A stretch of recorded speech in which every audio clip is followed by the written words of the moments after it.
welcome to the National World War II Museum's podcast series, Service on Celluloid. This podcast is brought to you through the generous support of the Albert and Ethel Hertzstein Charitable Foundation. Each week, our in-house experts sit down with special guests to discuss depictions of World War II on film. Sit back and get ready for a lively debate that will reveal the good and bad of how Hollywood shows the 20th century's most dramatic event. My name is Seth Paradin, historian and digital content manager here at the National World War II Museum in New Orleans. And our special guests for today's episode are Kim Geis, Assistant Director for Curatorial Services. Hello there. And lastly, Dr. Jason Dawsey, Research Historian. Good to be here. Today, we'll be discussing the 1953 film Stalag 17.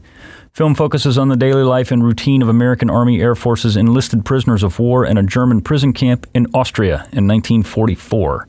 The movie follows one J.J. Sefton, a sort of camp pariah that is assumed to be a German stool pigeon, while he also runs the majority of the camp's black market trade and entertainment venues. Stalag 17 stars William Holden as J.J. Sefton, Don Taylor as Lieutenant Dunbar, Otto Preminger as Colonel von Scherbach, Peter Graves, Edmund Trzynski, and many others. The film was directed by the great Billy Wilder, produced by Wilder, written by Edwin Bloom and Billy Wilder, based on the play of the same name written by Edmund Trzynski and Donald Bevan. Stalag 17 was a huge commercial and critical success. Also, just a note, Stalag 17 is currently available on Amazon Prime and DVD and Blu-ray. As we get started, Kim, I'm going to start with you. In your opinion, how accurate is Stalag 17? I think it's quite accurate in a lot of respects. So it as you just mentioned, Seth, it's a retelling of the story by the stage play by two former POWs. So there are a lot of elements that I see echoed in the accounts that we have in the collection. So, real life events and also themes that come up over and over in terms of the POW experience in Europe. So I think there's a great deal of accuracy. There are, of course, also fictionalized elements, but there's a great deal of accuracy in the film. How about you, Jay? If you're talking about the American airmen, which is the focus of the film is quite accurate, and I think showing them like the conditions they're in late 44, how the Germans treat them. I'm sure we'll talk about that in more depth. I think as a side note, though, the Soviet and Polish, captives that are shown, mostly women, that's a much more dubious, I think, side of that film. But that's not really the principal story, so we don't really get to know them very well. But in terms of the American side, it's quite accurate. Yeah, I would agree with that. I mean, it was written by, like you said, Kim, two veterans of Stalag 17B, Trzynski and Bevan, and we'll talk about those guys here in just a few minutes. But it's very accurate, I think. I mean, there are a lot of little things in this movie that are not in more popular POW movies like The Great Escape, which is a good movie, great movie, as a matter of fact. But this is a little bit different because it tells the story, if you will, of and they even say that in the intro. The narrator, who is Cookie, isn't it? Who says, there's always movies about this and that, but there's never a movie about prisoners of war. Well, until now. And it does tell the story of a bunch of Army Air Forces enlisted sergeants, non-coms. And again, they say that, you put a bunch of sergeants in one area and bad things are bound to happen, and that's very, very true. But I think it's a very accurate movie, and we'll get to it into the nuts and bolts here in just a second. But I think it's spot on in a lot of ways, more so than many. The movie is based on a play of the same name written by Edmund Trzynski, as I said earlier, and Donald Bevan.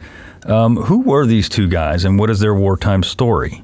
In particular, what is Bevan's connection with another classic film? And this was one of my talking points, so I'm going to go ahead and take the lead on this one, if you don't mind. Trzynski, as I said, he was in Stalag 17B with Donald Bevan, but in particular, Donald Bevan is a fascinating character. Unfortunately, he's no longer with us. Was a fascinating character. He also was in Stalag 17. He was shot down in January 1943. He was part of the 306 Bombardment Group. And what's really cool about Bevan is that the very first episode we ever did on this podcast was 12 O'Clock High, one of my very favorite movies. And if you recall, if you've ever seen that movie, or if you go back and listen to that podcast, episode number 1, by the way, you'll hear us talk about a guy, the sergeant in the movie has to keep ripping off his stripes and putting on corporal stripes. He's a driver. He's the colonel's driver in the movie, and he's the general's driver in actual real life. That guy was based off of Donald Bevan. Donald Bevan was that guy. He had a natural talent as a gunner, and he did stow away on one of the first missions by the 306th into Germany. And he did have a natural talent as a gunner. He did shoot down German aircraft. I think 2 or 3. I don't remember exactly now. I think it was 3, but don't quote me on that exactly. And he himself did get shot down. But he did run into those situations with the commanding officer of the 306 for a while, where he had, he kept doing things that got him in the Dutch.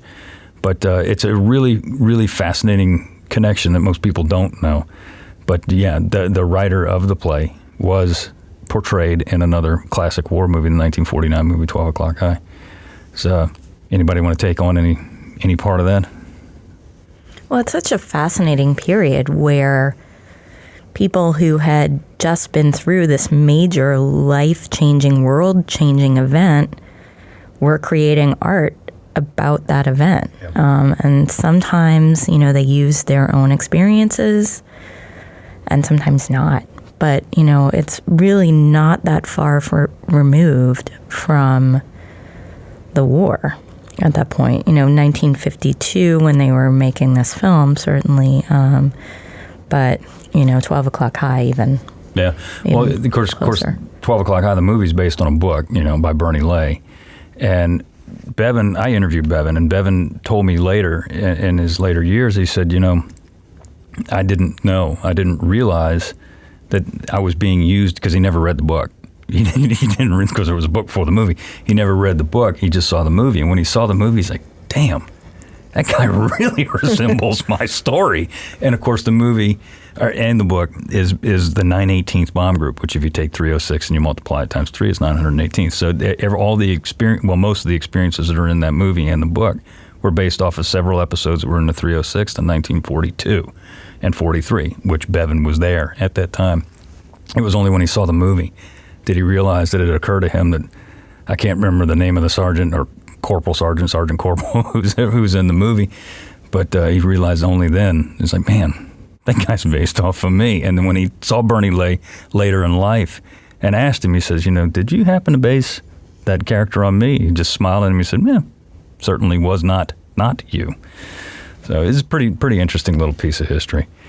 But how accurate is the film's depiction of the Germans' treatment of American prisoners of war at this time? Jason, what do you think? That's where I think it's at its strongest if you're assessing it. There's a lot of ways you can assess this film, and I think on most of them it's just really strong kind of throughout, whether you're talking about the writing and the acting, et cetera. But I think that's where it's really strong. I mean, it shows Americans being really treated rather well, actually, by the Germans. I mean, if you look at there's a lot of sort of joking with the Schultz character that's there. There's obviously always a sense where the Germans are in charge, but the relations are really not nearly as bad as you might think. There's a real effort. I mean, they do have the issue of the guy from the Red Cross, the Geneva Man, as they refer to him as the film, with making the place look more presentable than it really was. But in general, you can see that they have clothes, the food's not great, but people aren't starving. And it's interesting knowing about the history of American POWs that's right on the cusp of where things are going to change in these German camps. I mean, we know the Battle of the Bulge is part of the backdrop to the film. And that winter of 44, 45, you're going to see things really deteriorate in the Stalags across Germany and Austria. So you're right on the cusp of that in this film. But this is not a film you're really going to get a lot of German kind of mistreatment of the prisoners that's systematic. And I mean, there's obviously the issue of escape attempts and how the Germans handle that, and the Dunbar case, which is interesting. But I think overall it shows is a pretty accurate treatment of how the Germans did treat American prisoners. What do you think, Kim?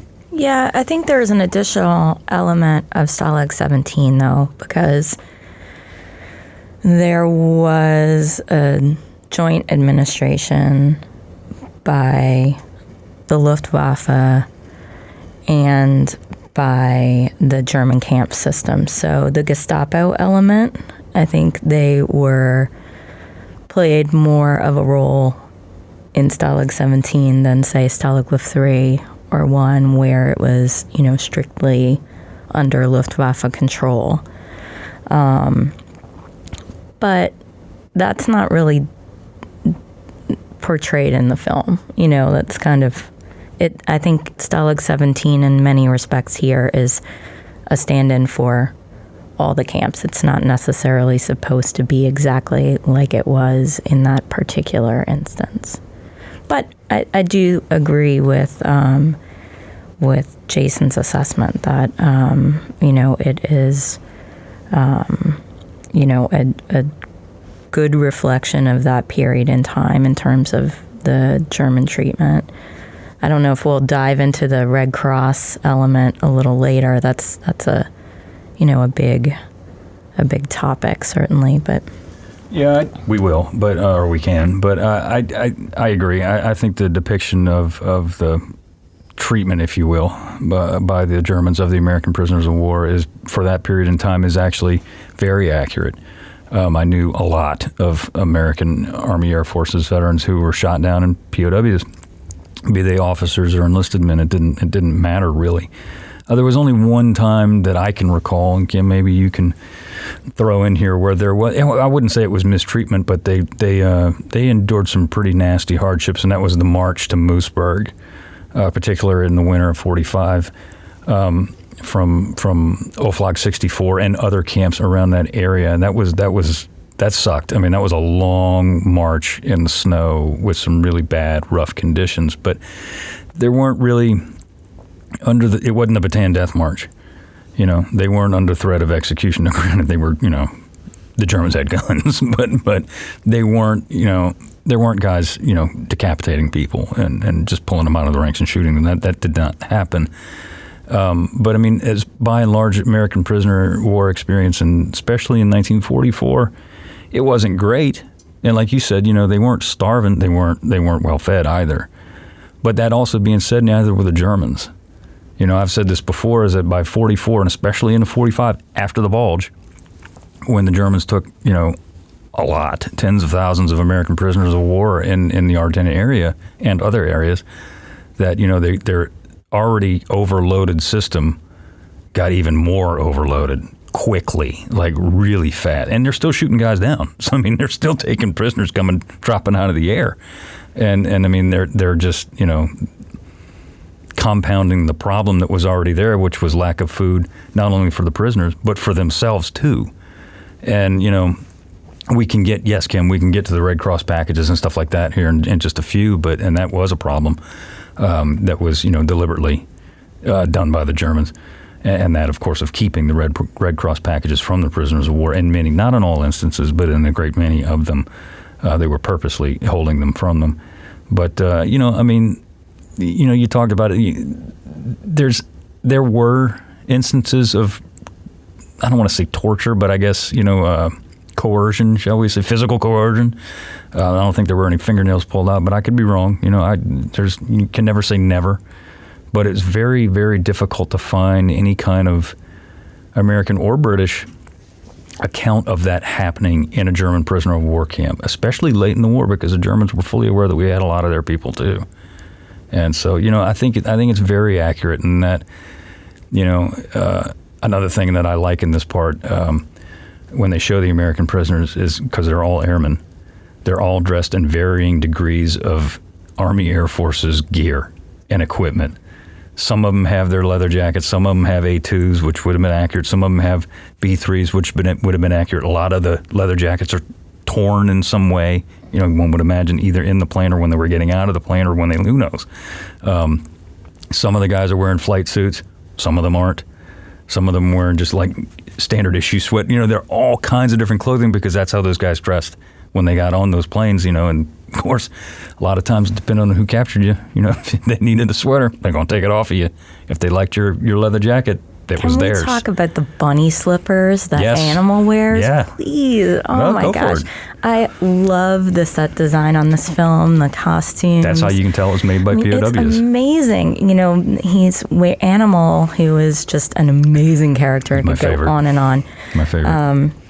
But, the long johns that he wears with the painted on rank and, sergeant stripes, and with the bunny slippers that he has that are made out of, I assume, a B3? Could be. Could be either A that shearling, jacket and, so it's just amazing that kind of detail. And there's another detail that, it really amazed me that they would even bother with this kind of thing. But right, towards the end of the film when they're about to set off the ping pong balls, which is brilliant, by the way. They're, lurking outside of the commandant's door, and on the wall of the hut, the barrack, there's a little poster, and you can barely see it, but it was a poster that the Germans made, the Luftwaffe made, and hung outside in all of the camps, and you see it reproduced so many times. And it was made after the Great Escape, and it says, to all prisoners of war, escape is no longer a sport.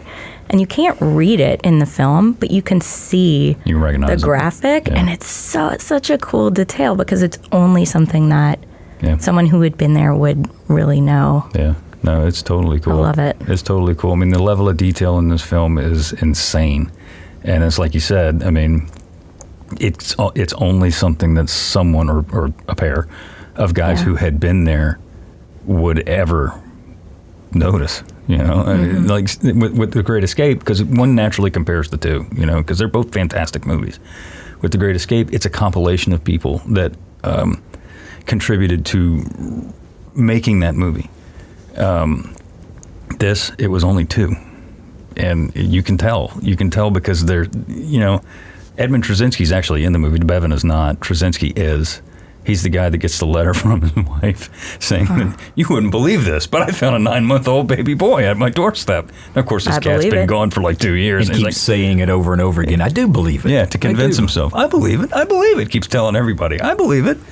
And it's kind of obvious what happened there, but that's Edmund Trzynski. That's one of the writers of the play, and a veteran of Stalag 17. But it's the detail in this movie is ridiculous. It really is, and it's awesome. It's awesome. I also love the simplicity, though, of it. There is attention to detail, and there's the simplicity of the sets, though. So much of it takes place in that one barracks, right? And so it's like a play, and you can really see the connection to the play there, where they have a handful of sets. You see the commandant's, you see where he's at, and you see the grounds there, and there's the tunneling. But there's really not that many sets, and a lot of it takes place there in the barracks. You can see the beds, you can see the tables, how they lived, and that really works. You get to know the characters. It's a 2-hour film, and you get to know the characters, and certainly Harry and Animal. Since Kim was mentioning them, I mean, they are so good together. I mean, a lot of the humor is silly, yet it works. I mean, you're really drawn to them. And I think Robert Strauss, who plays Animal, I think he was nominated, wasn't he, for an Academy Award for his role in this film? Mm-hmm. Best Supporting Actor. Sugar Lips Shapiro. I love Harvey Lembeck. I just have to say how much I love Harvey Lembeck because of his role as Eric Von Zipper in the Beach Party movies. So, love him. Okay. Whatever you want, man. Whatever floats your boat. Moving on, the film spends a great deal of time on the POW's attempts to amuse themselves amidst all the boredom. Was this exaggerated, Kim? I think that's spot on. Yeah. I mean, most accounts of POW life in Europe center around that very subject, the attempts to try to make the time pass. And, little bets, people bet on everything imaginable. And, amuse themselves in all kinds of ways. I don't know about mice racing, maybe, but I wouldn't. I haven't read any personal accounts of that, but I'm sure they're out there. I would not put that past a bunch of bored GIs to capture a bunch of, because they were everywhere. Yeah, the mice, not the GIs. All kinds of any kind of attempt, but certainly putting on stage plays. Mm-hmm. And I know, we do have some material from Stalag 17 where we have a Christmas program from that Christmas, 1944, from the Cardboard Playhouse. And, so I know, a lot of that activity is spot on. There's a photograph from... And again, it's in our collection, but it's I've seen it elsewhere too, and it's from Oflag 64, and it's of it's terrifying because it's three guys dressed in drag, and they look like Vegas showgirls, and it's horrifying. I mean, these are ugly women, man. These guys do not make pretty girls, and they're putting on a stage show in Oflag 64, and it's for no other reason but to pass the time, because they were tired of counting the cracks in the wall. And I mean, if you listen to any oral history from a POW in Europe, or you read any account, the one thing that keeps coming up aside from food is the absolute and utter boredom in which these guys just lived 24 hours a day for however long they were incarcerated. And it's just, it had to be mind-numbing. And in order to not go wire happy, they had to do something to take their minds off of it. So I could totally see. I never heard anybody racing mice, but I could totally see it happening. Totally see it happen. What do you think, Jay? I really like that part of the film. Where you see all the wheeling and dealing that's going on. There's a lot of music in the film. Music plays quite a role in this film. And yeah, you see the games, you see the joking that goes on there, and it really is interesting to watch because how serious the situation is. I mean, it's winter. You think an Austrian winter is not going to be a pleasant thing, and the fact that the Battle of the Bulge has started, so they're getting news, especially the early days of the battle, that this is not going well, and obviously Sefton makes reference to that. This war is not going to end as soon as you think. And it's setting in that the Germans aren't done. That this is not over. The Germans still have some fight in them, and so how they cope with that. There's the escape attempt, how the film begins, but the day-to-day kind of humdrum. I think the film gives you a lot of insight about that. You mentioned Sefton, and he is obviously the main character is William Holman, who is fantastic in everything he's in, especially Sunset Boulevard. But he's the main character, and yet we haven't really talked about him yet. And let's do that now. He is hated in the camp, and especially in the barracks, but throughout the whole camp, because he pulls off deals with the Germans because he's bartering with cigarettes, which was a currency in POW camps, much like toilet paper will be a currency here in the next 2 weeks in the United States. But that's how it was. And there were guys that did that, whether it was one guy or not, maybe not. But there were people that did do that. And, he's the guy that organized all that stuff. He's the guy that organized the mouse races. He's the guy that organized a lot of the stuff that went on through there. There were some other things. The bar. Yeah, which was a bar. I mean, it was ridiculous, but, that might be a little bit exaggerated there, in my opinion, frankly. But I don't know. I mean, they did make bootleg liquor for sure. But let's talk about Sefton.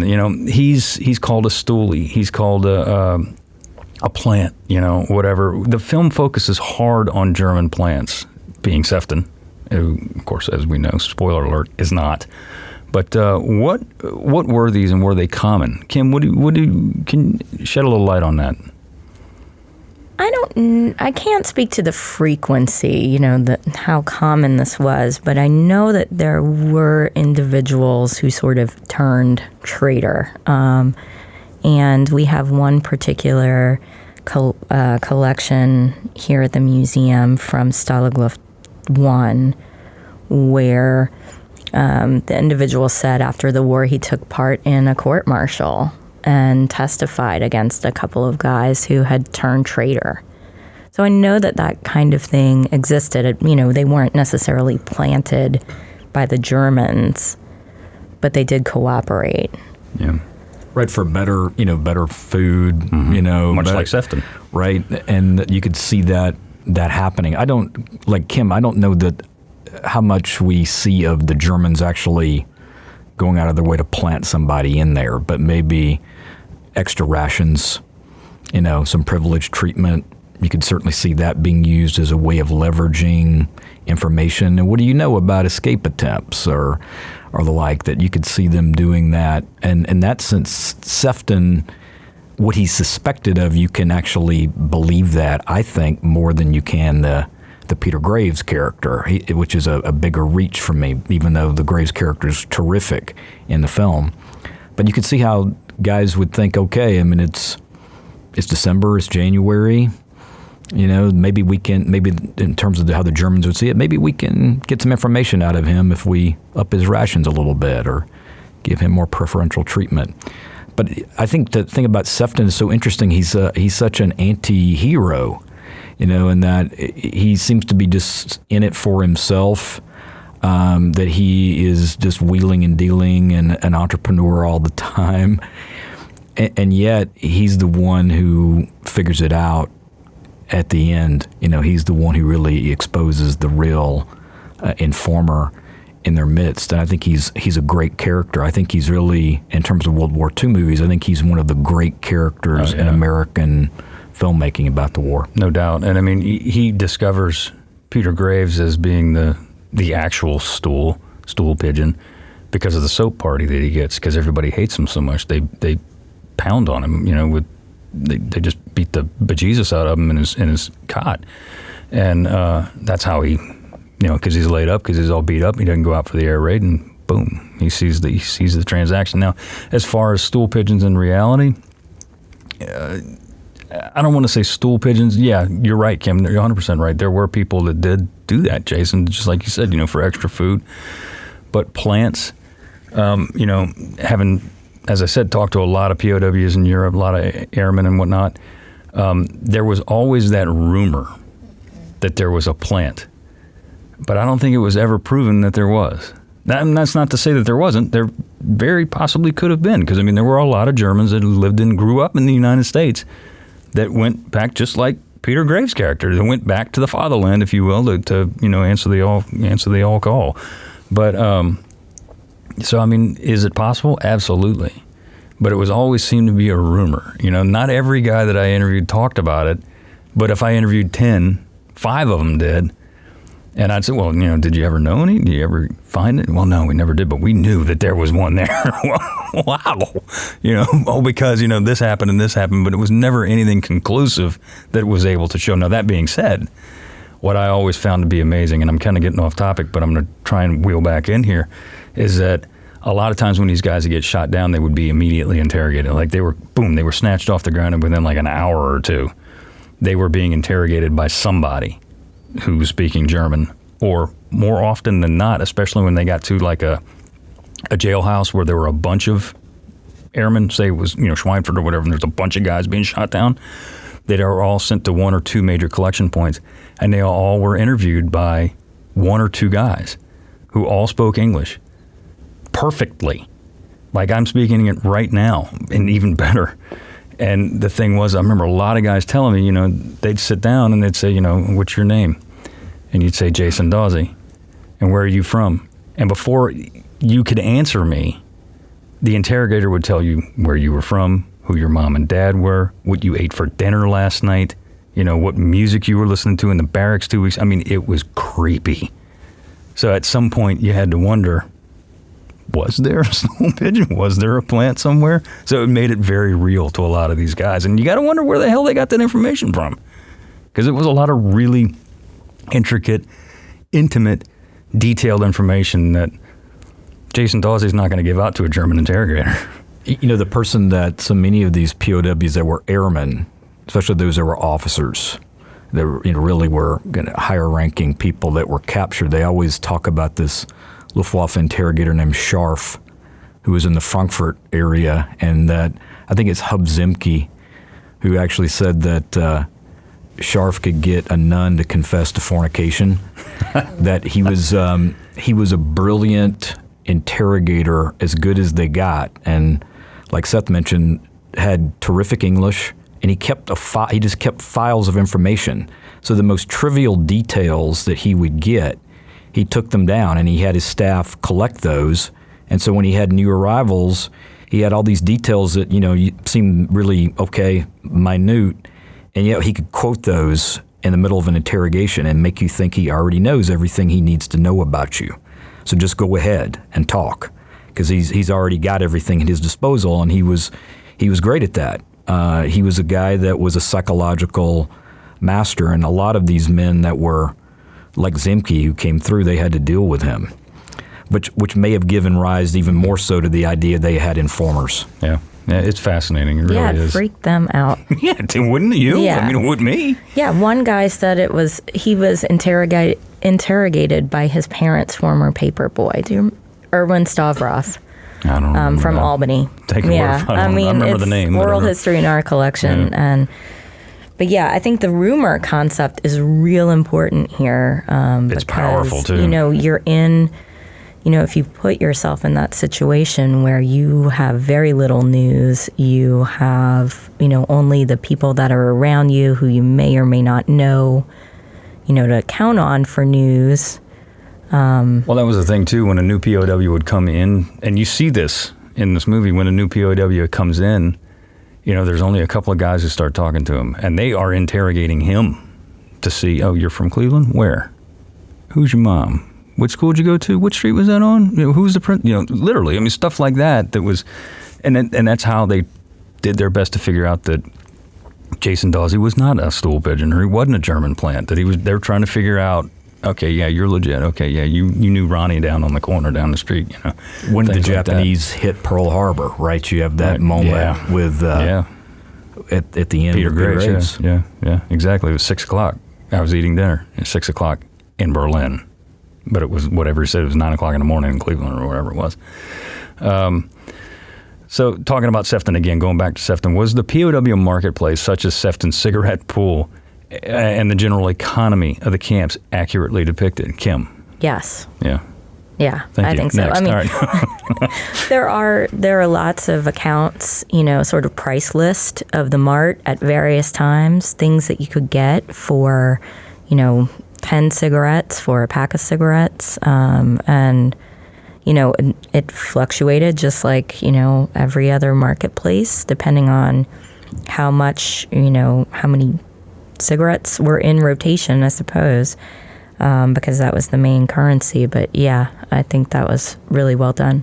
You don't really get to know many of the German guards besides Schultz, but who are these guys? That they're there, and it's better there than on the Eastern Front. That's sort of the running, joke. But they're there. They also have the monotony of being in that camp, too. I mean, there's just a kind of passing of time, and so many of them are going to be eager to barter and see what they can get, as well. So it's a good situation for that, and it's just fun to watch in the film how that plays out. And obviously, Sefton is right in the center of all of it. Oh, he's the kingpin.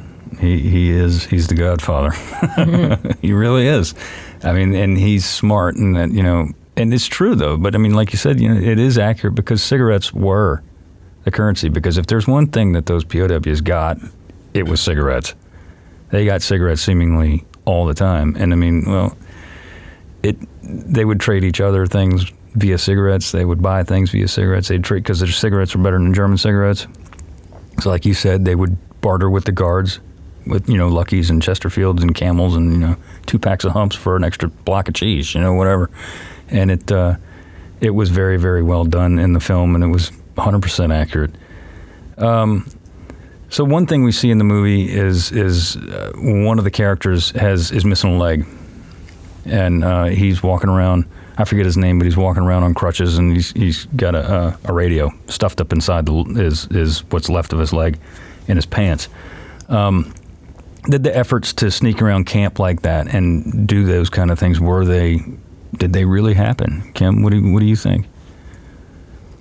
Yes, I do. They did happen. So people were able to at least spread news from barracks to barracks. So some camps had newspapers that they actually printed and passed around.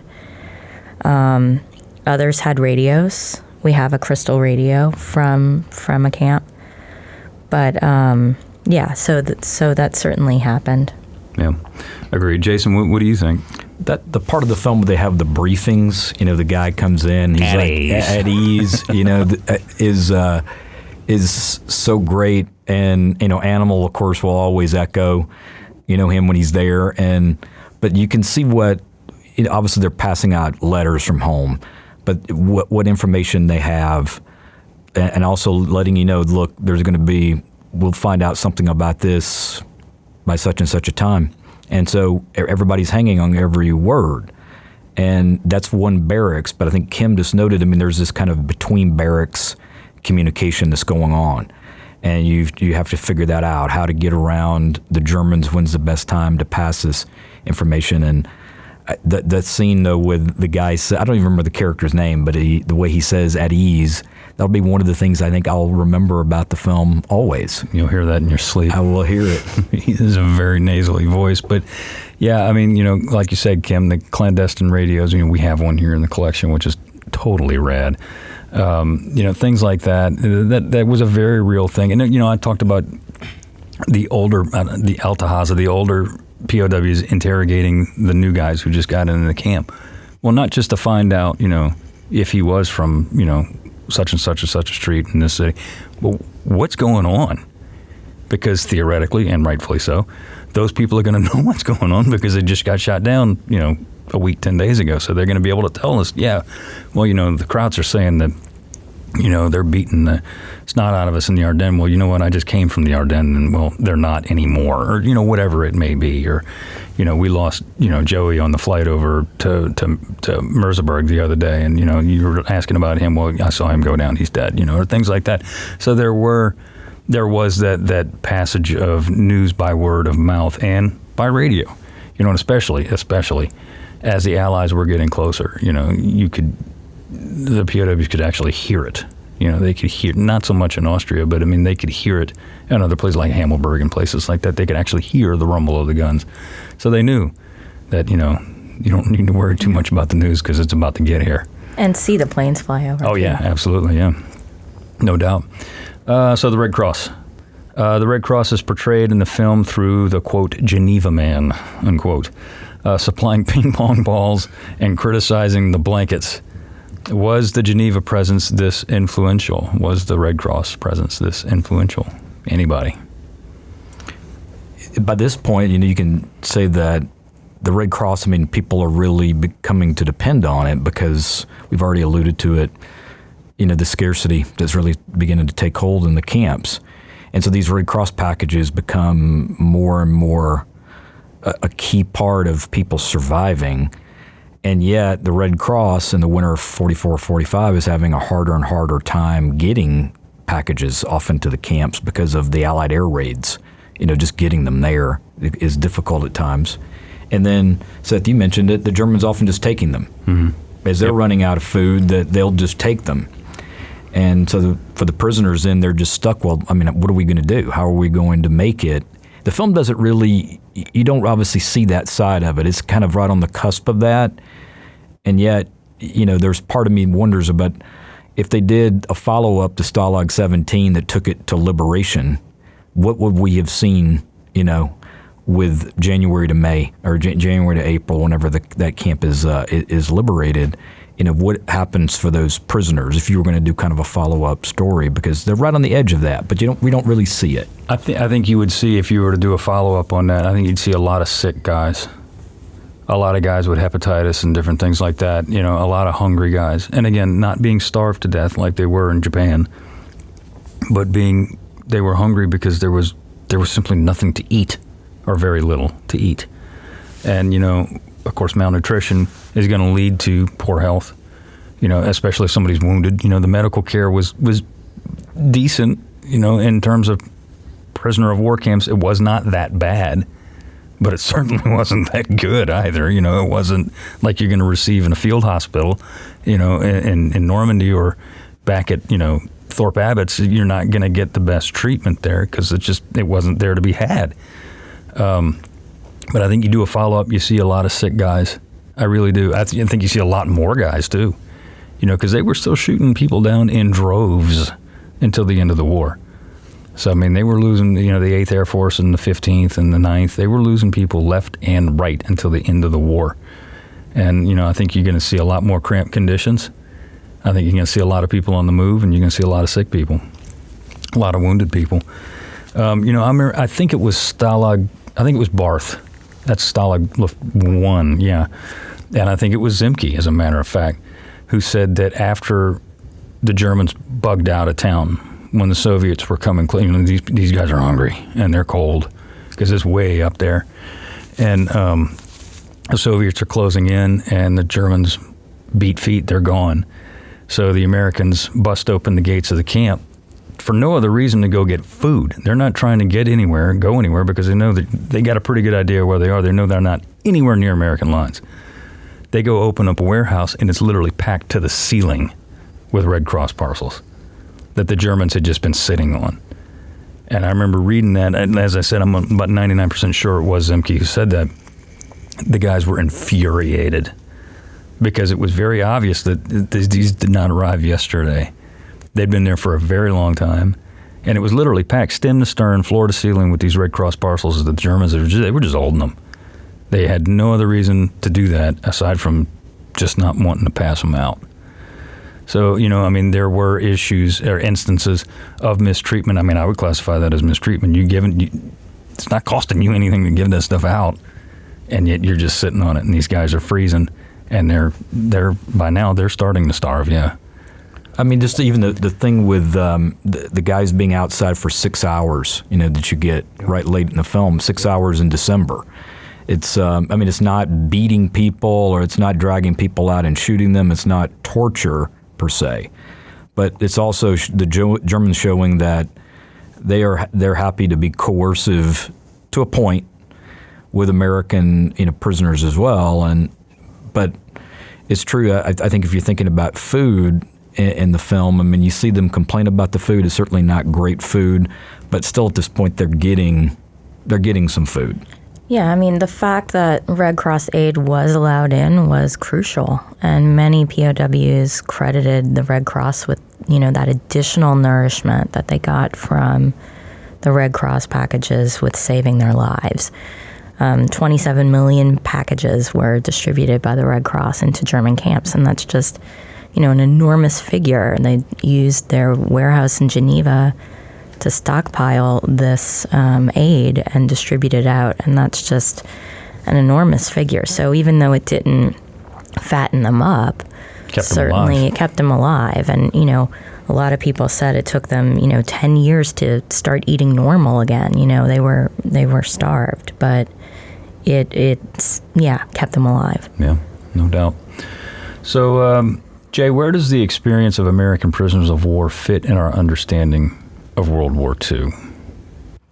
That's a big one, and one I hoped we would talk about. And I think this film is one of the best films that we have about POWs, and often the films have to be about escape attempts or sabotage, and this film is in that too, but we do get enough of the routine life that I think get a good sense of what most POWs, American and British POWs certainly, in German captivity experience. But I think POWs are still kind of an outlier in the way we think about World War II if they're not people who escaped or tried to escape or were in some way like trying to sabotage the German war effort. You know, the Allies, the notion of this was a good war to defeat fascism, and for guys who've spent a year, 2 years of the war or more, certainly if they're British POWs, could be 5 years of the war in captivity. That experience is often controversial still for people about what do we do about the POW experience, and I think it's something that we should pose is where do they fit, and where do films about POWs fit, and we can really think. I mean, I can only think of a handful of them. And obviously, The Great Escape has come up already. We did a podcast on that. I think one of our first ones. But it's an escape film. With Steve McQueen riding a motorcycle across. And it's a great film. But that's typically how we remember them when we talk about them. Are they trying to break out and they're trying to tunnel their way out? Are they really trying to undermine the Germans? The issue about how the Germans kind of being portrayed often in these films as sort of dunces. I mean, the Schultz character is interesting in that sense. Like, what do we do with him? But yeah, I think it's certainly something we should consider more. Is where do we include POWs, Allied POWs, in our history of the war? I think in regards to Schultz, he was perfect because on the outside, he looked like some kind of buffoon, but he wasn't. He was part of that plan. He was part of the whole stool pigeon plan. That's true. He was doing that. I mean, he was the mailman. He was the middleman. If you were a mailman, he was the middleman. But he was all part of that. And there's that scene where Peter Graves and Peter Graves and Schultz interact, where all of a sudden he goes from being, the happy, jovial, kind of like Grandpa Schultz kind of a thing, to he's a very serious man. And the information that Graves is giving him, he is very serious. He's into it at that moment. And I think that's brilliant. And I think if there was a situation like that in actuality, it would have played out a lot like that. I really do. And as far as how POWs fit, it was always my view as a historian is that, they're no different than anybody else. They didn't get snatched off the street to become prisoners of war. They weren't sitting loafing around in a camp, on the beach in Normandy, 12 miles behind the lines and somebody walked up and snatched them and dragged them off. They weren't, farting around. They were shot down, captured in infantry combat, whatever it may be, wounded and left behind for whatever reason and then picked up. They were victims of some sort of combat catastrophe, however that may be. So they're no different. Donald Bevan, the real guy, he served his time. He flew combat missions. He saw the elephant, got shot down and captured. That's just the way it was, Yeah, I think for every Steve McQueen, tunneler or whatever, sure, you have a Joey. The character of Joey is just so heartbreaking. Joey suffered some kind of trauma. He may have seen everyone in his plane die. He did. In the movie, they say that. They do say that? Okay. Yeah. Or something like that. Yeah. So, he's the one who is, going to be a lawyer. And, all he can do is kind of rock back and forth and play his little ocarina. It's heartbreaking. He is really he is really a broken. He's a broken man. Character, and the way the other GIs look out after him is really moving. I think the way they know he is, and they really look out after him because they've all been there. Well, probably, or been close to there. And and again, this goes back to who wrote this thing. These are two guys that saw that. It may have experienced that to some degree themselves. Joey, that is his behavior, and that's what combat veterans do for other combat veterans. Because they've all lived, even if it's this guy's in the 100th Bomb Group, this guy's in the 306th, whatever it may be. It's a shared experience.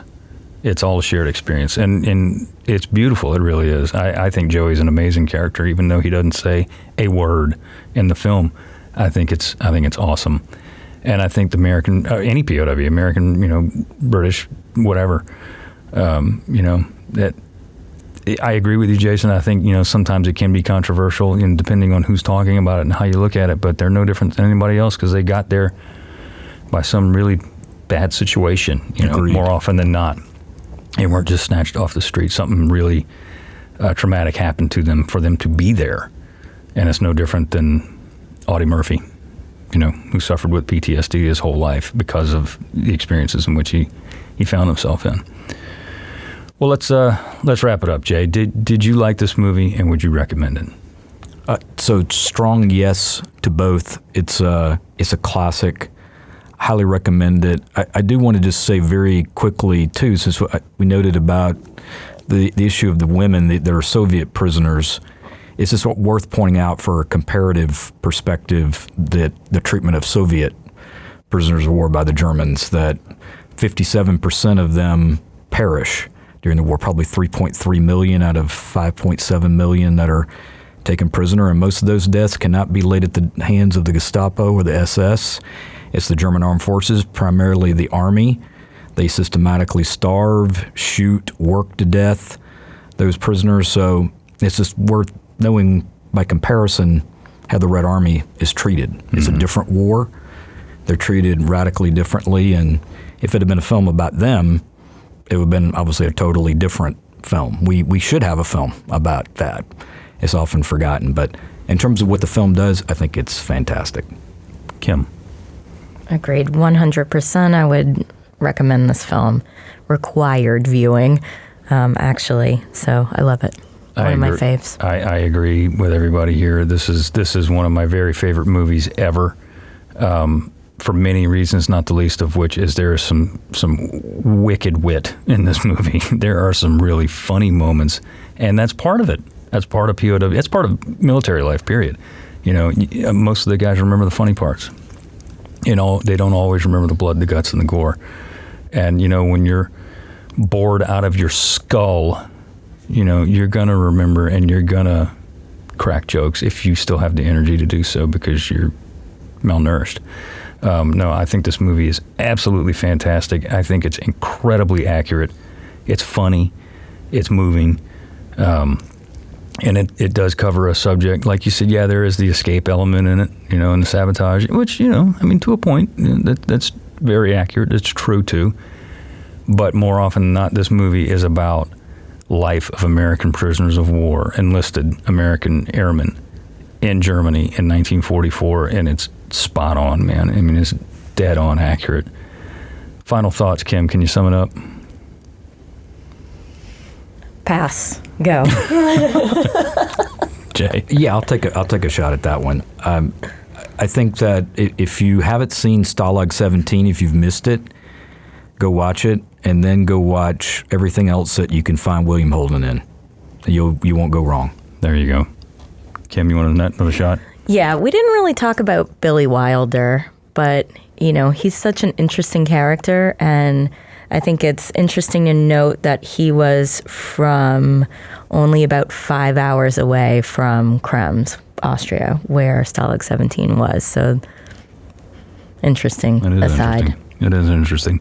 And I'll just say this. While I love The Great Escape for many reasons, not the least of which is Steve McQueen, in my opinion, this movie is far and away a better film than The Great Escape. Is adventurous, it's exciting, it's fun, it's pretty, it's color. This is black and white. But this is by far, if you want to learn, and this is one of the few movies that I think you actually can learn about an American experience in World War II, this is it. If you want to learn about the American POW experience to a point in Germany in 1944, check this out. Don't watch The Great Escape. Although, if you want to see an exciting movie, do that. But if you want to learn, watch this one. And I'm going to pull a line from the movie like I usually do, and this comes from Sugar Lips Shapiro, and it says, "I'm telling you, animal, these Nazis just ain't kosher." You can say that again. I'm telling you, animal, these Nazis just ain't kosher. And with that, I want to thank you so much for listening. If you'd like to hear more about the events we discussed today, tune in to our mini episode next week. You can follow us on Facebook, Instagram, and Twitter at Service on Celluloid. Be sure to rate and review us on Stitcher and iTunes if you like what you hear. I'd like to thank everyone who made this podcast possible, our producer, Mallory Kirk, and our sound engineer, Jeremy Burson. This has been a production of the National World War II Museum.